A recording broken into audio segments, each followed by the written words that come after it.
उत्पत्तिको पुस्तक अध्याय 26। इसहाक र अबिमेलेकको करार। अब्राहमको समयमा परेको अनिकाल बाहेक त्यस देशमा अर्को अनिकाल पनि पर्यो। तब इसहाक फलिस्तीनीहरूका राजा अबिमेलेक कहाँ गरार देशमा गए। परम प्रभुले तिनी कहाँ देखा परेर तिनलाई भन्नुभयो, मिश्रमा नजा, तर मैले तँलाई भनेकै ठाउँमा बस, त्यही ठाउँमा बसोबास गर र म तँसँग रहनेछु र तँलाई आशिष दिनेछु, किनकि मैले तेरो बुवा अब्राहमसँग शपथ खाएर दिएको प्रतिज्ञा म पूरा गरेर तँलाई र तेरा सन्तानलाई यिनै देशहरू दिनेछु। तेरा सन्तानलाई आकाशका ताराहरू चाहिँ बढाउनेछु र तिनीहरूलाई यी सबै देश दिनेछु। तेरै सन्तानहरूद्वारा संसारका सबै जातिहरूले आशिष पाउनेछन्, किनभने अब्राहमले मेरो वचन पालन गर्यो र मैले दिएका आदेशहरू, मेरा आज्ञाहरू, मेरा नियमहरू र मेरा विधि विधानहरूको प्रतिपालन गर्यो। यसै कारण इसहाक गरारमा नै बसे।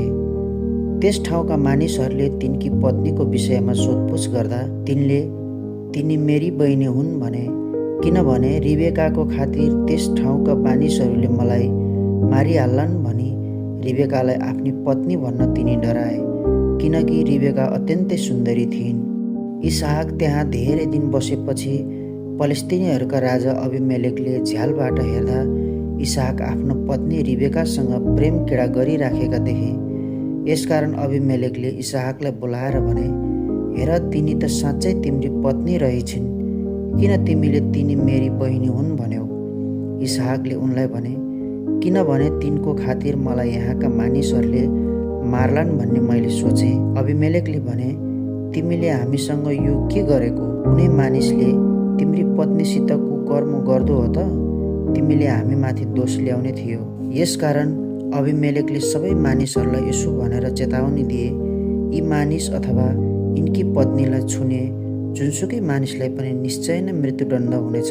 इसहाकले बालीनाली लगाए र त्यही साल तिनले 100 गुणा कटनी गरे। परमेश्वरले तिनलाई आशिष दिनुभयो र तिनी धनी भए र झन्झन बढेर तिनी अत्यन्तै धनाढ्य भए। तिनका प्रशस्त भेडा बाख्रा, गाई गोरु र नोकर चाकर भए। यसै कारण फलिस्तीनीहरूले तिनलाई डाहा गर्न लागे। तिनका पिता अब्राहमको पालोमा उनका नोकरहरूले खनिराखेका सबै इनारहरू फलिस्तीनीहरूले रोके र ढुङ्गा माटोले पुरिदिए। त्यसपछि अबिमेलेकले इसहाकलाई भने, हामीहरूबाट अब तिमी गइहाल, किनभने तिमी हाम्रा निम्ति ज्यादै शक्तिशाली भएका छौ। तब त्यहाँबाट निस्केर इसहाकले गरारको बेसीमा आफ्नो पाल टाँगेर बसोबास गर्न लागे। तिनले आफ्ना पिताका पालामा खनिएका इनारहरू फेरि खन्न लगाए, किनभने अब्राहमको मृत्युपछि फलिस्तीहरूले ती पुरिदिएका थिए। अनि तिनले इनारहरूका नाउँ आफ्ना पिताले राखेकै नाउँ राखिदिए।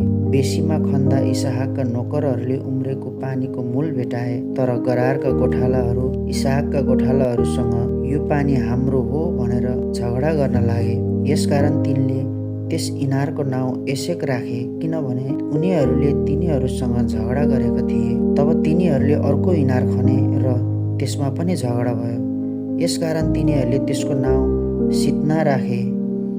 तिनी त्यहाँबाट अन्यत्र गए र तिनले अर्को इनार खने, त्यसमा चाहिँ कसैले झगडा गरेन। यसकारण तिनले त्यस ठाउँको नाउँ यसो भनेर रहोबोत खुल्ला ठाउँहरू राखे। अब त परम प्रभुले हामीलाई बस्ने ठाउँ दिनुभएको छ र हामी यस ठाउँमा फल्दो फुल्दो हुनेछौँ। त्यहाँदेखि तिनी बेर्सेबामा सरे। परम प्रभु त्यही रात तिनी कहाँ देखा पर्नुभयो अनि उहाँले तिनलाई भन्नुभयो, म तेरो पिता अब्राहमका परमेश्वर हुँ, न डरा, किनभने म तँसित छु। म तँलाई आशिष दिनेछु र मेरो दास अब्राहमको खातिर म तेरो सन्तानको वृद्धि गराउने छु। तब इसहाकले त्यहाँ एउटा वेदी बनाएर परम प्रभुका नाउँको पुकारा गरे र आफ्नो पाल त्यही नै टाँगे। त्यहाँ तिनका नोकरहरूले एउटा इनार खने। एक दिन अबिमेलेक आफ्ना सल्लाहकार अहुज्जत र आफ्नो फौजका सेनापति पिकोललाई साथमा लिएर गरारबाट इसहाक कहाँ आए। इसहाकले तिनीहरूलाई भने, दुश्मनी गरेर तपाईँहरूको बीचबाट मलाई निकाल्नुभयो र पनि तपाईँहरू अहिले किन म कहाँ आउनुभयो? तिनीहरूले भने, हामीले प्रष्टै देख्यौँ कि परमप्रभु तपाईँसँग हुनुहुन्थ्यो। यसैले हामी यही भन्न चाहन्छौँ कि हाम्रा बीचमा अर्थात् तपाईँ र हाम्रा बीचमा एउटा सम्झौता होस्। तपाईँसँग हामी शपथसहितको एउटा सन्धि गरौँ, जसद्वारा तपाईँले हामीलाई केही हानि गर्नुहुने छैन, जसरी हामीले पनि तपाईँलाई नछोइकन शान्ति साथ पठाएका थियौँ। तपाईँ अब परमेश्वरको आशिषको पात्र हुनुहुन्छ। तब इसहाकले तिनीहरूका निम्ति भोज तयार गरे र तिनीहरूले खाए र पिए। बिहान तिनीहरू सबेरै उठे र आपसमा शपथ खाए। अनि इसहाकले तिनीहरूलाई बिदा दिए र तिनीहरू शान्ति साथ छुट्टिएर गए। त्यही दिन इसहाकका नोकरहरू आएर तिनीहरूले खनेका इनारको विषयमा तिनलाई भने, हामीले पानी भेट्टाएका छौँ। तब तिनले त्यसको नाउँ सिबा राखे। यसकारण त्यस सहरको नाउँ आजसम्म बेर्सेबा भनिन्छ। एसावले 40 वर्षको उमेरमा हित्ती बेरीकी छोरी यहुदीत र हित्ती एलोनको छोरी बासमतलाई विवाह गरी ल्याए। ती स्त्रीहरूले गर्दा इसहाक र रिबेकाको जीवन अमिलो हुन गयो।